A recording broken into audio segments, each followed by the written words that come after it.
오늘 남유다의 이야기인데요. 오늘 나오는 남유다의 두 왕, 끝에 나오는 아하시아도 그렇고 여호람 왕도 그렇고 모두 하나님 보시기에 악한 왕이었습니다. 그 이유가 하나님 보시기에 악할 수밖에 없었던 이유가 있습니다. 자, 16절 말씀은 여호사밧이 유다의 왕이었을 때 유다의 왕 여호사밧의 아들 여호람이 왕이 되니라 그랬습니다. 그러니까 이스라엘 왕 아합의 아들 요람 제5년에 남유다에서 여호사밧 왕의 아들 여호람이 왕이 되었습니다. 그 여호람이 왕이 될 때 32살이었어요. 적지 않은 나이죠. 8년 동안 통치했습니다. 그런데 성경은 18절에 뭐라고 평가하느냐면 이 여호사밧의 아들 여호람 왕이 되어서 8년 동안 다스리는 동안 아합의 길로 갔다라고 18절에 평가합니다. 그가 이스라엘 왕들의 길을 가서 아합의 집과 같이 하였으니 이렇게 되어 있죠. 이는 아합의 딸이 그의 아내가 되었습니다. 그러니까 여호와 보시기에 앙을 행하였으나 이렇게 기록하고 있습니다. 그러니까 여호람 왕이 아버지 여호사밧은 선한 왕이었거든요. 근데 여호사밧이 일찍 죽었어요. 그리고 나서 그가 결혼을 했는데 누가 결혼했었냐면 아합의 딸과 결혼했어요. 아합은 북이스라엘에서 가장 악한 왕이었죠. 그의 딸이었으니까 그의 딸도 아합이 다스리는 동안 우상을 섬기며 자랐겠죠. 그래서 아합의 딸과 32살에 결혼한 이 여호람 왕이 하나님 보시기에 아내의 영향을 받은 거죠. 그래서 악을 행하게 됩니다. 하나님 보시기에 악했어요. 그래서 어떻게 됩니까? 20절 이하에 보면 안 좋은 일들이 쭉 나오죠. 그러나 안 좋은 일들이 있었지만 하나님께서 유다를 아주 멸망시키지는 않으셨습니다. 이유가 뭘까요? 19절에 보니까 다윗 때문에 다윗에게 하신 약속이 있으셔서 다윗을 위해서 그의 자손들에게는 항상 등불을 주셨다라고 말씀합니다. 저는 저희가 신앙생활을 하면서 그런 마음의 위안이 있으시면 좋을 것 같아요. 아직 자녀들이 믿음의 길에 돌아오지 않아도 가족 중에 믿음의 길로 돌아오지 못한 자들이 있어도 내가 하나님 아버지 앞에 다윗과 같이 살면 하나님이 나를 보시고 우리의 자녀들에게 항상 등불을 주시겠구나. 등불은 생명의 상징이고 희망의 상징이죠. 하나님은 다윗을 보시고 좋게 여기셔서 다윗 이후에 한참 밑에 와가 지금 여호람 왕이거든요. 그의 악행을 보고도 하나님은 참아주셨습니다. 그래서 오늘 기도하실 때 우리 자녀들을 위해서도 기도 평소에 하시지만 주님 제가 다윗과 같은 모습으로 더 설터이니 저를 어깨 여겨주셔서 우리 사랑하는 가족 또 자녀 손들에게 항상 등불이 되어 주십시오. 등불을 주십시오. 그렇게 기도하시는 이 새벽이 되실 수 있기를 주님의 이름으로 축원드립니다. 자, 20절 말씀 보시면 그렇지만 유다가 멸망당하진 않았지만 어려움은 겪습니다. 20절 보니까 그 여호람 왕 때 에돔이 유다의 손에서 배반했습니다. 이 에돔은 이미 다윗 때 한번 정벌했던 곳이거든요. 다윗이 잔인하게 정벌했죠. 말에 다 아킬러스건을 잘라서 말들이 다닐 수 없을 만큼 다시는 유다에 이렇게 대항하지 못하도록 완전히 힘으로 정복했던 곳이 에돔 땅이었습니다. 쭉 다스려 왔죠. 그런데 그들이 계속 유다의 지배를 받고 유다에서 섭정왕, 총독처럼 왕을 파견해서 유다가 파견한 왕이 에돔을 다스리도록 그렇게 했는데 오늘 말씀 보니까 이 여호람 왕 때 유다 에돔이 배반해서 유다의 지배에서 벗어나게 됩니다. 그만큼 나라의 국력이 약화되었다는 뜻이겠죠. 그뿐만 아니라 림나라는 지역도 배반하고 떠나가게 됩니다. 그러니까 그런 어려움을 겪게 된 거죠. 뭐 여러 가지 이유로 어려움을 겪게 되겠죠. 그쪽으로 누가 적군이 오면 이제는 림나가 막아주지도 않을 것이고 에돔이 막아주지도 않을 것이고 조공도 바치지 않을 것이고 항상 그쪽에 군사도 배치해야 될 것이고 여러 가지로 힘들고 어려운 일이 생길 것입니다. 그렇게 8년 동안 여호람 왕이 다스리는 시간은 이스라엘 남유다에 보기에는 암흑기 같은 시간이었습니다. 신앙적으로도 그리고 국가적으로도 힘들고 어려운 시기, 나라가 위축되는 시기. 그런데 놀랍게도 그 순간에도 하나님은 항상 등불을 비추어 주셨던 시기가 언제냐? 여호람 왕이 다스리던 8년이었습니다. 자, 23절에 여호람이 남은 사적과 그가 모두 행한 일은 유다 왕 역대지략기에 기록되었는데 그의 아들 누가 왕이 되느냐? 이어서 아들 아하시아가 왕이 됩니다. 자, 근데 이 아하시아는 또 어땠는지 볼까요? 25절 보니까 이스라엘 왕 아합의 아들 요람제 12년에 그랬습니다. 아직 북이스라엘의 요람 왕이 다스리고 있는 도중에 여호람의 아들 아하시아가 왕이 됐거든요. 그러면 아하시아의 어머니 누구예요? 아합 왕의 딸인 거죠. 그래서 거기 아합 집의 사위가 되었다 27절에 표현을 하죠. 이제 사돈지간이 된 거, 사돈지간이라기보다는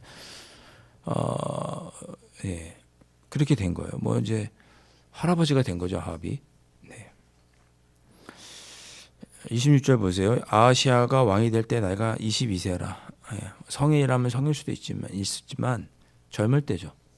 뭘 알겠습니까? 혈기가 많지. 나라를 어떻게 다스리겠어요? 아달랴, 어머니였던 아달랴, 아합의 딸이었던 아달랴의 영향을 받을 수밖에 없죠. 야들아, 나라가 이렇게 힘들고 어려운데 저기 바알한테 가서 우리 빌어야 되지 않겠느냐? 그렇게 말하면 내 어머니 그러는 거죠. 물론 아사 왕은 그 어머니가 우상을 섬길 때 그 우상을 찍어서 버리고 어머니를 태후의 지위에서 내리죠. 그런 사람도 있지만 아하시아는 그러지 못했습니다. 그래서 그가 어떻게 합니까? 여호와 보시기에 악한 모습이었어요. 아합의 길로 걸어갑니다. 1년 다스렸다고 26절에 표현하죠. 그래도 여전히 이런 순간에도 하나님은 비춰주시는 거죠, 등불을. 28절, 그가 아합의 아들 요람과 함께 길르앗 라못으로 가서 그랬습니다. 요람 왕제 12년에 아하시아가 왕이 됐죠. 그래서 요람과 함께, 아합의 아들 요람이니까 외삼촌이죠.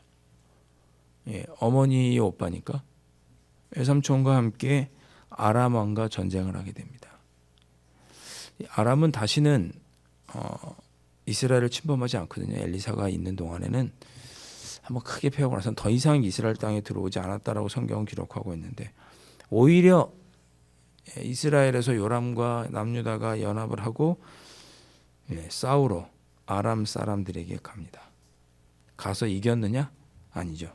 큰 병에 전쟁에 패하게 되죠. 전쟁에 패하게 되는데 그 패하는 것을 뭐라고 표현했냐면 요람 왕이 아람 왕 하사엘에게 싸우다가 부상을 당했다 그랬습니다. 그러니까 왕이 부상을 당했어요. 싸우다가. 그러니까 뭐 진 거죠. 왕이 부상을 당했는데 뭐 계속 있었겠어요? 패한 거죠. 그래서 외삼촌이 전쟁에서 패해서 돌아왔다고 하니까 또 조카인 아하시아가 또 문병하러 가는 이야기로 오늘 본문이 끝이 나고 있습니다. 여러분, 성경은 우리에게 일관되게 가르치십니다. 하나님을 멀리하는 자, 하나님을 떠나는 자는 악한 자라고. 죄를 지어서 악한 것이 아니고 범죄하여서 악한 것이 아니고 하나님을 떠나는 것이 죄입니다. 악이에요. 우리 주변에 법 없이도 살 것 같은 사람이 가득해도 변호사가 싫어하겠죠. 법 없이도 살 것 같은 사람이 가득해도 그 사람이 하나님께 떠나 있는 하나님을 모르는 자라면 악한 자입니다. 성경은 그렇게 말씀하고 있고 우리가 그 악한 길에 가지 않기를 우리에게 요청하시고 또 그렇게 우리가 악한 길에서 돌아서도록 무엇을 보여주세요? 항상 등불을 비춰주시는 분이 하나님이시다. 여러분이 등불이 되실 수 있기를 바라고 여러분의 삶 속에 아무리 힘들고 어렵고 하나님을 모르는 자들이 가득해도 하나님의 길에 떠나지 않으시는 여러분들 또 자녀 손들이 되실 수 있기를 주님의 이름으로 축원드립니다. 한 가지 이야기만 드리고 말씀 마치면 예전에도 이 얘기를 제가 드린 것 같기도 한데 저희 아버님께서 개척하시는 중에 신앙생활을 열심히 하던 청년들이 있었습니다. 교회 청년, 남자 청년, 여자 청년이 있었어요. 저도 누나들이라고 굉장히 잘 따랐던 기억이 납니다. 누나, 형 그래서 다녔어요. 근데 두 사람이 이렇게 결혼을 합니다. 그런데 남자 쪽 둘 다 열심히 교회 안에서 신앙생활을 했는데 남자 쪽 부모님이 어머님이 점을 치시는 분이셨어요. 그러니까 시어머니 될 분, 여자 쪽에서는 시어머니 될 분이 점을 치는 분인 거죠. 그래서 엄청 반대하셨습니다. 예수 믿는 딸이 들어오면 점이 안 쳐진다고 엄청 반대하셨어요. 그런데 어떻게 해요? 서로 사랑하고 좋아하니까 결혼하게 됐죠. 결혼할 때 제가 듣기로는 그랬던 것 같아요. 지금 시어머니가 싫어하니까 잠깐 교회 안 나오지만 제 마음은 주님을 향하고 있습니다. 상황이 좀 안정되면 몇 년 뒤에 나오겠습니다. 그렇게 얘기하고 또 결혼식도 마침 어쩔 수 없이 그때는 그랬던 것 같아요. 주일날 결혼을 했어요. 왜냐하면 토요일에는 예전에 일하시는 분 있었잖아요. 쉬지 않았으니까. 그래서 저희 아버님께서 주례하지도 못했습니다. 그 결혼식을 주일날 12시인가 1시인가에 했었어요. 그 이후로 주님 곁에서 완전히 떠나게 되었습니다. 다시 돌아오지 못한 걸로 제가 알고 있어요. 그 형과 누나 모두 한때 교회에서 뜨겁게 신앙생활하고 믿음의 길을 걸어가려고 애썼던 사람들이지만 또 상황에 어쩔 수 없는 면도 있을지 모르지만 주님을 향한 믿음을 저버렸을 때 돌아오지 못하고 영원히 그릇된 길로 가게 됐습니다. 모르죠. 앞으로 더 이제 50대니까 또 돌아올 여지가 있을지 모르겠지만 그렇게 해서 교회를 떠나게 됐습니다. 여러분 믿음을 저버리시면 안 됩니다. 믿음을 저버리시면 안 돼요. 어떠한 상황과 어려움이 있든지 믿음을 저버리지 말라고 자녀들에게 가르치셔야 되고 여러분들도 어떤 상황이 되었든지 믿음을 저버리지 마십시오. 그러면 끝까지 하나님은 우리에게 등불을 비춰주실 것이고 우리에게 생명과 희망이 되어주실 것입니다. 항상 이것을 기억하시고 주님 안에 하나님 보시기에 악하지 않은 주님을 붙잡는 삶을 살아가시는 여러분들 되실 수 있기를 주님의 이름으로 축원드립니다. 기도하겠습니다. 아버지 하나님, 하나님을 떠나는 일이 참 어리석은 일이라는 것을 오늘 다시 한번 깨닫게 해주시니 감사합니다. 주님, 어떠한 순간에도 하나님만 붙잡고 의지하는 자에게는 생명을 주시고 희망이 되어주시지만 아버지 하나님, 힘들고 어렵다고 또 여러 가지 이유로 주님 곁을 떠날 때는 너무나 두렵고 떨리는 일들만이 우리 앞에 놓여 있을 것입니다. 하나님, 저희들이 하나님을 버리는 일이 없도록 성령께서 지켜주시고 우리의 자녀 손들도 하나님의 길에서 떠나지 않도록 성령께서 강권적으로 역사하여 주옵소서.